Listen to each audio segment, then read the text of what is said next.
Veganism isn't a diet, it's a lifestyle choice. Yo, what's up?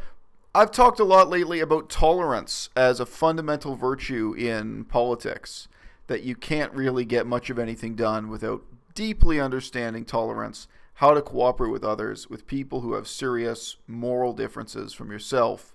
And there's a terrible lack of tolerance within the vegan demimonde these days. The purpose of this video really is just to shout out to vegan YouTubers who have very, very few viewers because they're new on the scene. I mean, when I discovered these two channels, I think they had like 10 views each on most of their videos. And that's natural. When you first come onto YouTube, nobody knows you except your friends and family. You know, a couple people you know in real life. And when you're a vegan, one of the reasons you get on the internet is that you don't already know a lot of vegans in real life. You don't already have a network of 500 vegans who know you face to face. So naturally, it can be slow and difficult for you to find your audience, for your audience to find you. So one of the reasons I'm making this video is just to, you know, promote these channels basically and say, hey, what's up? And, you know, some of my own viewers will like what they've got to offer. But also, as I've been preaching tolerance so much lately, I mean, look, the point is not that I agree with these people about everything. The point is not even that I agree with them about anything. But I can still see some value in what they're doing, and I can appreciate what they're contributing to these debates and, you know, to what I hope is the beginning of a movement, the very first steps of a social movement that's going to change the world profoundly in the next 100 years, however laughable it might seem in 2016. Now, we're talking about selfish reasons. It's the same if people subscribe to Freely the Banana Girl and Vegan Gains and Durian Rider and all these other vegans that people think are really attractive and their lifestyle is wonderful and, oh, look, they're traveling to Thailand and they're going to Fruit Festival and look at all those Instagram photos. It just looks so wonderful and I want to be a part of that. So, #vegan. That's not long-term veganism. That is something that people are attracted to because of the way it looks. It's Instagram veganism. And that's not the future, really. Is that if you are young and single and you're traveling around and meeting vegans and eating all these wonderful foods and documenting it and putting it on YouTube and doing what I eat videos and what I eat photos, that's not real veganism. That's not long-lasting. You know why? It's because it's all for, you know, to be looked at. But the thing is, plant-based lifestyle goes for a long time because it's about people's bodies. The images of animal torture can fade. But you know what doesn't fade? Your image in front of the mirror. So this woman is completely fascinating to me. Her approach to veganism is so profoundly alien to mine. And, you know, she identifies as religious, conservative. She's a member of the Mormon faith. I mean, I got to tell you, I really find it thrilling because my whole life I'm surrounded by left-wing people. I never meet conservatives. I mean, they exist. I know the Conservative Party gets a lot of votes, so there must be conservatives around here.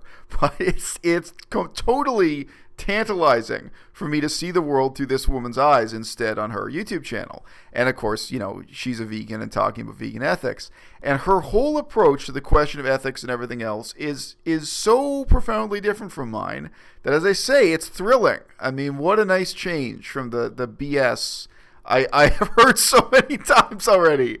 And now the first half of what she said in this quotation I just played you, of course I agree with strongly, appeals with me profoundly, where she's saying, look, Instagram veganism is not long lasting. You know, that's you know, this kind of lifestyle veganism, Instagram veganism is not long lasting. But of course, what's fascinating is she's actually, the next step of her argument is that she's also arguing that ethical veganism is not long-lasting. She is actually arguing that a health-centered approach to veganism is what will really get people motivated and involved. You know, again, I've been talking about the virtue of tolerance. There would be many, many issues that I would disagree with her about politely, but I would tolerate her. And if we were actually members of the same social movement or political organization, that would be a really interesting dance because I would actually, you know, be around someone. I believe, you know, she's against having legal access to abortion. She's made videos on those topics. She is against pornography. She has sort of some traditional hardline conservative views. I don't want to misrepresent her. You can see her YouTube channel, etc. So she's a vegan, but has a very different perception of life on Earth from someone like myself or from anyone I ever meet. All right, let her speak a little bit more before I comment further. Just remember, guys, is that there's nothing wrong with selfish veganism. Animals are a wonderful thing to do, to be concerned about, and when you're plant-based, you are also at the same time, even if it's unconsciously, you are lessening the consumption and the slaughtering of animals. And so, if you want to be as effective and share the message, you have to offer to people what they want according to their needs. The world will never see ethical veganism as mainstream as long as hatred and discrimination against meat eaters is wrought upon them because you think you're superior to them, because you're living a lifestyle that is so much better for the earth and so much better for the animals, and therefore you're better than them. Woo! Okay, look, I mean, full disclosure, I'm sprung. This is her view of veganism is totally different from mine. But I mean, wow, I'd be willing to fake it. I'm watching this video and I'm thinking, you know what? Maybe converting to Mormonism wouldn't be that bad. As I say, look, it's great for me to really see these profoundly different approaches. What she says here is almost 180 degrees opposite to me, although, again, I sympathize, and this is someone, obviously I wouldn't just tolerate somebody like this. I'd be really happy to be cooperating in the same movement with people with these very different approaches, very different values. But she is problematizing the ego trip that I myself have talked about on this channel in the past of vegans believing that they're superior to non-vegans. But again, if we're really being honest and we're looking at history, there's no doubt that type of ego trip certainly is part of the ugly side of the caste system in India. It's part of the long history of vegetarianism in both India and China. And if we use China as a less prejudicial example, yeah, you're damn right. There are people in medieval China, but still in modern China, there are people who believe they are superior because they practice a vegetarian diet. And that's partly for supernatural reasons and partly for ethical reasons and what have you. They take pride in that. And reciprocal with that pride, no doubt, is a type of sneering contempt for their coworkers or their colleagues who instead are eating dead pigs on a daily basis. So I see that as inevitable. I see that as problematic. But I think if we're really being honest with ourselves and looking at history, what lessons we're going to draw from that and how we're going to cope with that as a movement, I think is much more nuanced. And number two reason why ethical veganism is not really effective is that even though people go vegan for ethical reasons, which is very good, because vegans don't contribute to the consumption of meat, is that people may not have an understanding of nutrition and a whole-rounded diet. Wow. So there are so many interesting facets to this from my perspective. She is pointing out that, one of the weaknesses of the health-based approach is that you have to promise outcomes. You can't actually promise people that if they go vegan, they won't have a heart attack. Some vegans have heart attacks. Yes, there's a lower rate of them, etc. You can't promise people that if they go vegan, they won't get cancer. You can be vegan, but you live in a city with terrible air pollution and you get lung cancer.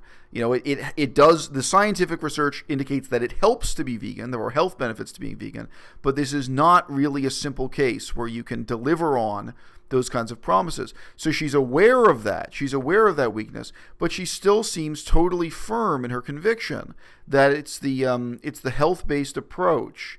It's what you can see in the mirror, as she says, that's going to motivate people to become vegan and remain vegan long term. Now, I do disagree with her. And what's fascinating to me is, as a religious conservative, she herself is someone whose whole life is shaped by ethical commitments.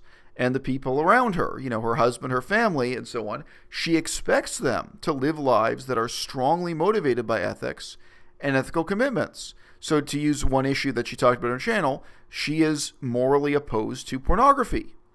So she's asking people to never look at pornography for ethical reasons. So it's not a health reason. It's not, there are none of these other issues there. That's a straight case of ethics. And she obviously believes that people can live their whole lives, can live for decades or something, refusing pornography for these ethical grounds. So, why is it then that when she turns her attention to veganism, which she obviously does have a very meaningful ethical engagement with, if you watch more of her videos, you'll see she talks about hunting, she talks about many ethical elements, and she obviously has a real engagement with the ethics also. But she feels the ethics are a weak argument. Now, again, maybe my difference from her is the awareness of other religions and other examples. I mean, in the history of India, with a much weaker footing than veganism has today, you have both vegetarian and semi-vegan groups, Hinduism and Jainism, that were able to sustain themselves not just for centuries, but for millennia, for definitely more than 2,000 years. These religions motivated people to maintain vegetarianism, or sometimes closer to veganism, as a kind of personal ethical identity, as something that defined you and defined your bloodline, defined your grandparents, and defined your grandchildren. That those dietary restrictions and those ethical principles should be things you practice with real pride. And it worked. And they didn't have any health arguments. I mean, they didn't know about the rates of cancer or anything else. Medieval India, ancient India. So, again, partly my view is actually shaped by ethics and religion, although different religions. I'm a former scholar of Theravada Buddhism, of the Pali language, of Southeast Asian languages, of history of Asia in general. So I've seen tremendous longevity and tremendous durability actually in purely ethical approaches to these same issues. And, so it's interesting for me to imagine she only sees weakness in that predominantly ethical approach. And I just say, if we're being honest about it, there's also an element of pride there, right? There's not just being ethical, but being publicly ethical, being proud of those ethics, of saying, I am vegetarian or I am vegan, this matters to me, this is part of who I am, and I'm proud that my parents were vegan, and I'm proud that my children and grandchildren be vegan.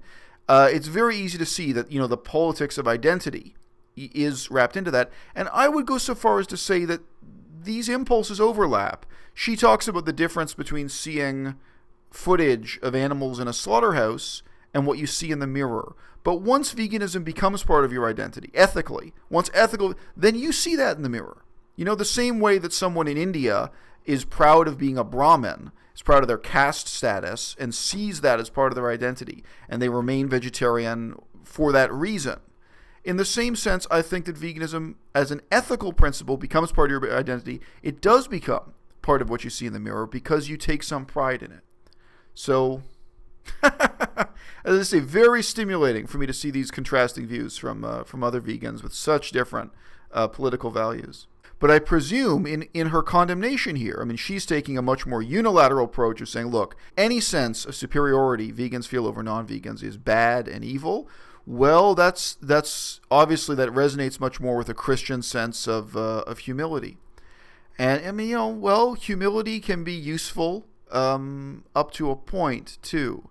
But I do think that, taking pride in that identity, the same way she's talking positively about taking pride in health and fitness, I don't think that's totally misplaced. Any kind of ego trip is dangerous. Any kind of ego trip can get out of control.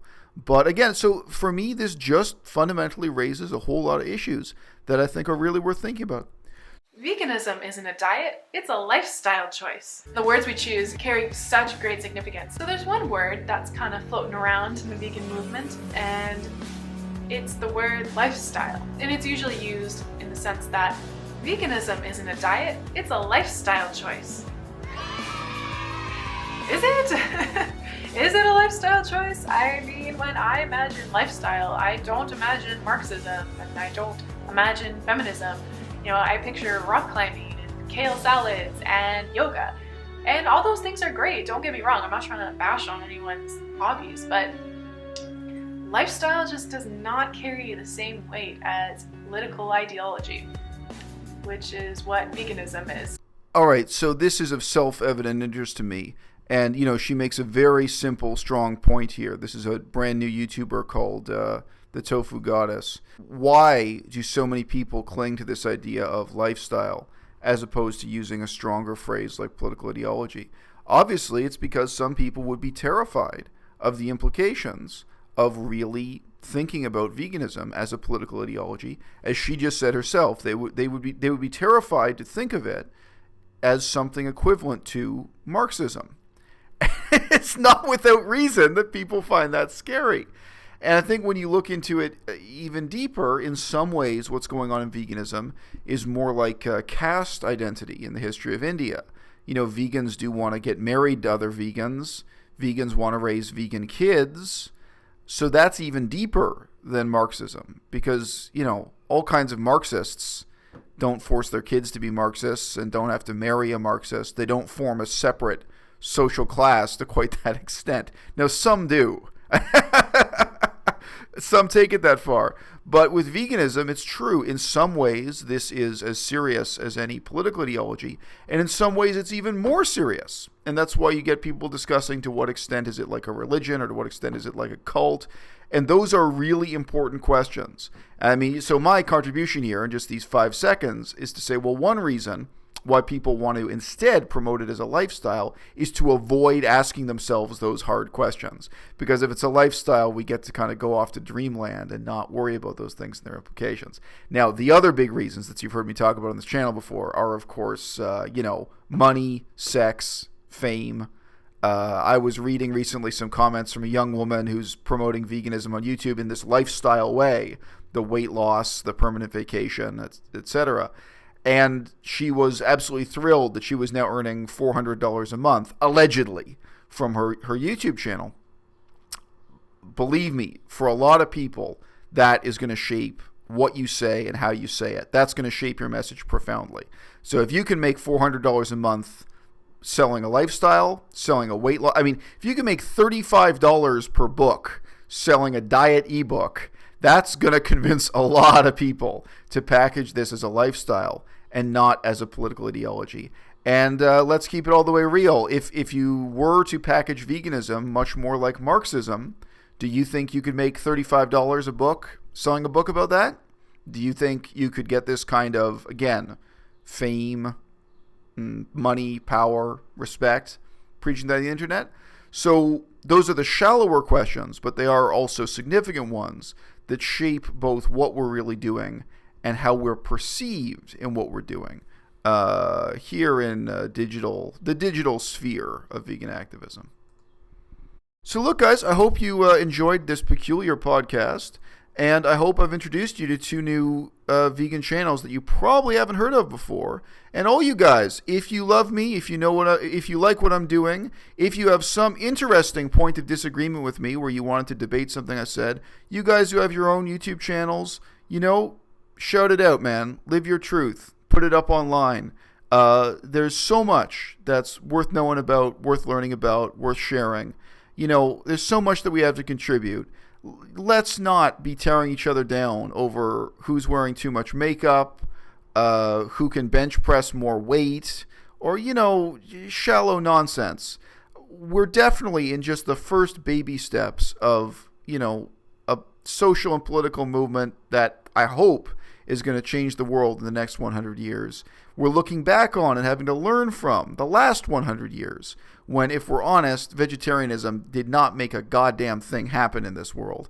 During the last 100 years, we've seen the triumph of animal agriculture, the expansion of factory farming on a scale that's baffling and impossible to imagine globally, even within India, even within China, even within Sri Lanka, even within Thailand. All the Buddhist countries got on the bandwagon along with the, America and Europe in adopting factory farming. That's been the history of the last 100 years. Looking at it the next 100 years, we've got a lot to think about, a lot of tough questions to ask ourselves, a lot of problems to identify. And then, we got to roll up our sleeves and make something happen.